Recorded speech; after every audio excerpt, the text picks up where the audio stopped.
Hello hi friends, welcome to my channel. ఇవాళ recipe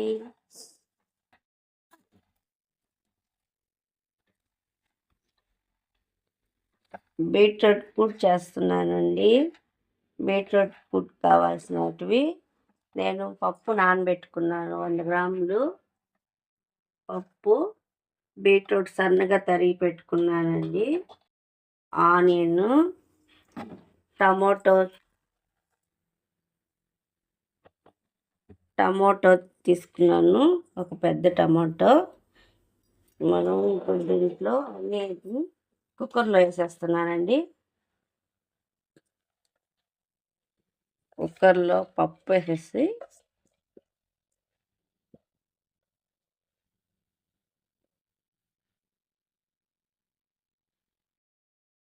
పప్పు తీసుకున్నాను, ఇది కుక్కర్లో వేసానండి.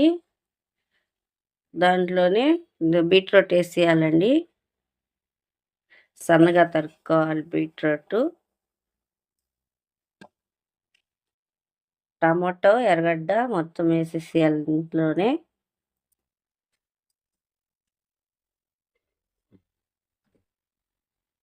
మిరప్పొడి వేస్తున్నానండి,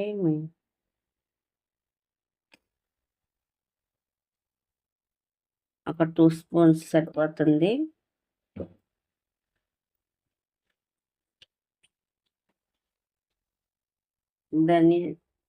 పసుపు పొడి,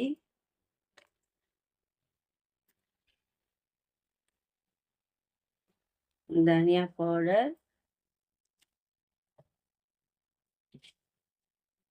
రుచికి సరిపడా ఉప్పు వేసుకోవాలి. ఇలా కలిపేయాలండి.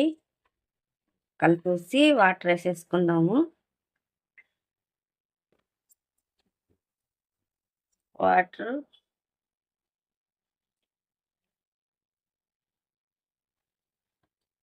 కుక్కర్ కదండి, ఎక్కువ వాటర్ పట్టదు.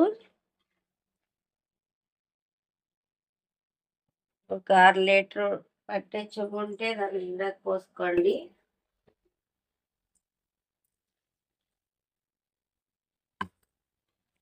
లీటర్ వాటర్ సరిపోతుంది అంతే. ఇప్పుడు మూత పెట్టేసి ఉడకడేద్దామండి. మనం ఒక 3 విజిల్స్ వచ్చాయంటే చాలు. ఇది కందిపప్పు, నేను కందిపప్పు వేసానండి. పచ్చెనగపప్పు కూడా వేసుకోవచ్చు, బాగుంటుంది. ఇప్పుడు మూత పెట్టేస్తానండి, ఒక 3 విజిల్స్ రానిద్దాము.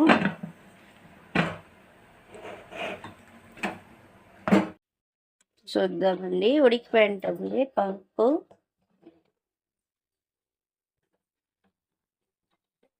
ఒకసారి చూద్దామండి.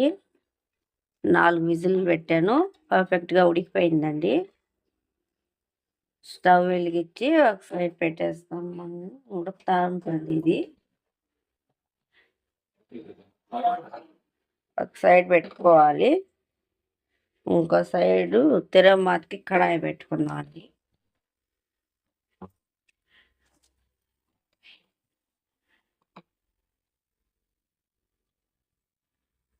ఇది చిన్నగా ఉడుకుతూ ఉంటుంది, మనం తిరగబాత పెట్టేద్దాము.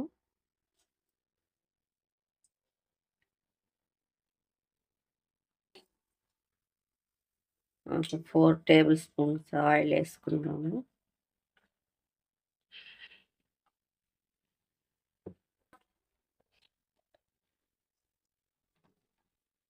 ఆయిల్ వేడెక్కాక ఆవాలండి,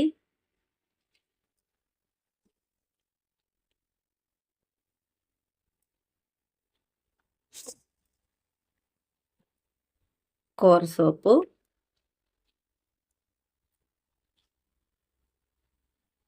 కొద్దిగా జీలకర్ర,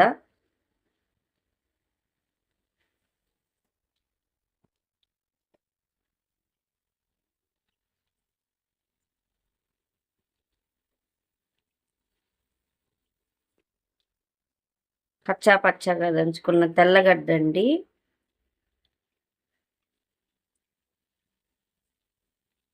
కరివేపాకు,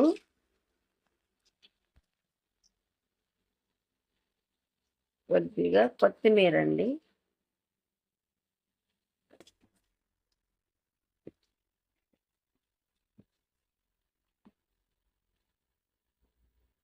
స్టవ్ ఆపేద్దాము.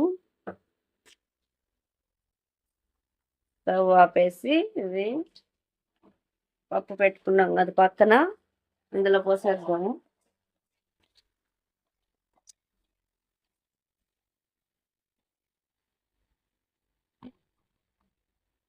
ఒకసారి కలిపెట్టేస్తాను.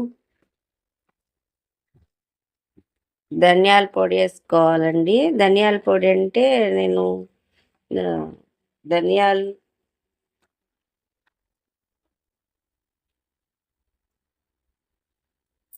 ధనియాల పొడి అంటే నేను ధనియాలు కొద్దిగా కూర సోపు మిరియాలు వేసి వేయించుకొని పొడి కొట్టి పెట్టుకున్నానండి. ఇలాగా చూడండి, అది కొద్దిగా వేస్తున్నాను. బాగా స్మెల్ వస్తుంది, టేస్ట్గా ఉంటుంది. నచ్చని వాళ్ళు అవాయిడ్ చేయొచ్చండి. ఒకసారి ట్రై చేసి చూడండి. ఒక 5 నిమిషాలు అలాగే మూత పెట్టేద్దాము.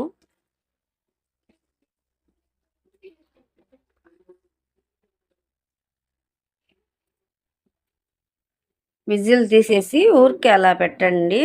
అంటే పొడి వేసాం కదా, స్మెల్ అంతా బయట పోకుండా అలాగే బాగుంటుంది. ఒక 2 నిమిషాలు మూత తీసి చూద్దామండి. 5 నిమిషాలు అయిపోయిందండి. ఇప్పుడు స్టవ్ ఆపేద్దాము. స్టవ్ ఆపేసి బౌల్లో సర్వ్ చేసుకుంటున్నాను.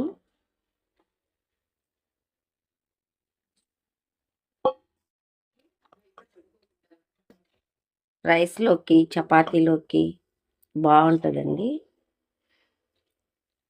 చపాతీలోకి అయితే ఇంకా టేస్టీగా ఉంటుంది. మా రెసిపీ మీకు నచ్చినట్లయితే లైక్ చేసి సబ్స్క్రైబ్ చేసుకోండి. మీరు కూడా ట్రై చేసి ఎలా ఉందో కామెంట్లో పంపించండి.